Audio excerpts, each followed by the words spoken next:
What is going on, everyone? What a crazy 48 hours it has been. Once again, my prayers and thoughts goes out to those who have been affected by the LA fires, the fires that have been going on in LA County. I saw reports about an hour and a half ago that, JJ Redick, Lakers head coach JJ Redick, his home has been affected due to the LA fire. So my prayers and thoughts goes out to the Redick family as well. And I know there's a Lakers game tonight. There's supposed to be a Lakers game tonight against the Charlotte Hornets. I'm pretty sure you guys are aware that that game has been postponed to a later date. The date has not been announced. Of course, I'm pretty sure the next couple of days we'll find out when that game will be scheduled. But those of you who had tickets for tonight's game against the Charlotte Hornets, there's no need to worry. There's no need to panic. Those tickets you guys had, it will transfer over to whatever that scheduled day will be. So there's no need to worry. You guys are good. They understand, so I just want to remind you guys of that as well. And I also want to remind you guys that Lakers Talk Daily is presented by Pechanga Resort Casino. Play your perfect combination at Pechanga Resort Casino, the official Native American resort and casino of the Los Angeles Lakers. Skip the traffic. Head on over to Pechanga Resort Casino just off the I-15 in Temecula. Visit pechanga.com or call 88-PECHANGA for reservations and for more information. So I actually had the benefit of watching a crazy game last night. The Cleveland Cavaliers and Oklahoma City Thunder. And you're probably wondering, why the hell were you watching that game? Well, knowing the Thunder is a top team in the West and knowing the Cavs are the top team in the East, I was trying to think, okay, how can the Lakers get to that level? How can they be competitive enough to compete with teams like the Oklahoma City Thunder, like the Cleveland Cavaliers? And that game last night, there was 30 lead changes, 30 different lead changes. That is wild. It was a highly competitive game. Both teams are flying around.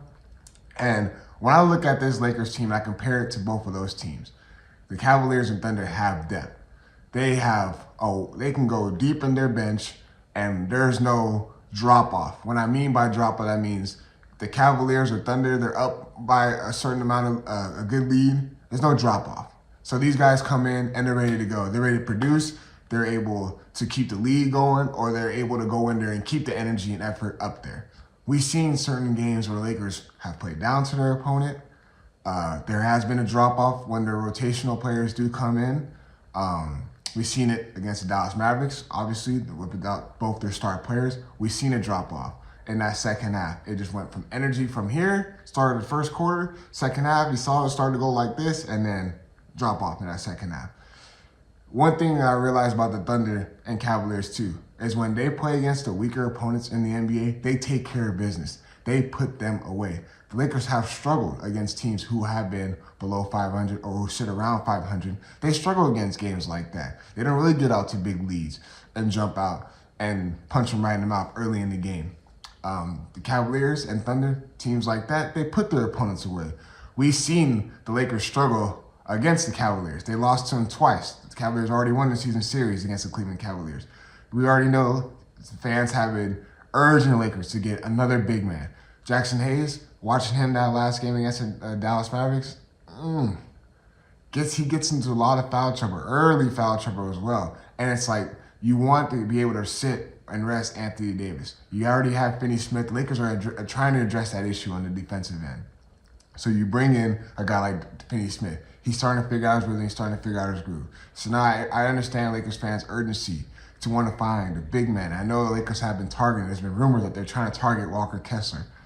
Could be good. Could be a great fit, having the two-headed monsters. We've seen the Cavaliers. People were curious, how is that going to work? You've seen they got Jared Allen, Evan Mobley, and it has been working in the Cavaliers' benefit. But their guard play has been outstanding. Their guards get in there, they're able to create their own shot, but the ball moves really well. And JJ Redick has came out and already said, you have to play perfect against a team like that. When can the Lakers and how can the Lakers get to that moment? We see the Oklahoma City Thunder. They added in the big man. So they have a two-headed monster as well. When Chet is out, Isaiah Hartenstein comes in. And there's no drop-off between that. And they also got good guard play, and they play hard on both ends of the floor. They get the 50-50 balls. They have veteran leadership coming off the bench as well. And they have playoff experience. Both teams have playoff experience. Not saying Lakers don't have that as well, but what I'm trying to get to, my point is that there is no holes for both of those rosters. There has been holes for this Lakers team. And everyone knows that this current Lakers team, where they are at right now, they're not a championship level team. So what can the Lakers do to get to that championship level contending team? I know there's been rumors still that the Lakers are not done. The Lakers are not done. They're still going to be looking for potential trade suitors. They're going to try to make this roster, enhance this roster for the next 3 to 4 years. And they want to be able to compete for the next 3 to 4 years. They don't want to go into rebuilding mode. And we have seen that by making an urgent move to acquire Finney Smith. And by the Lakers saying they're not done, I'm curious to see what they're going to do to be able to compete with the top teams like that. With that being said, Lakers got 2 important games at home. Don't know if they will be played due to the LA fires. We'll see. Obviously, we'll get updates as they approach. But they're playing against the San Antonio Spurs this weekend. I want to tell you guys why that game is important. But before I do, I want to let my partners at Pechanga give you guys a quick word.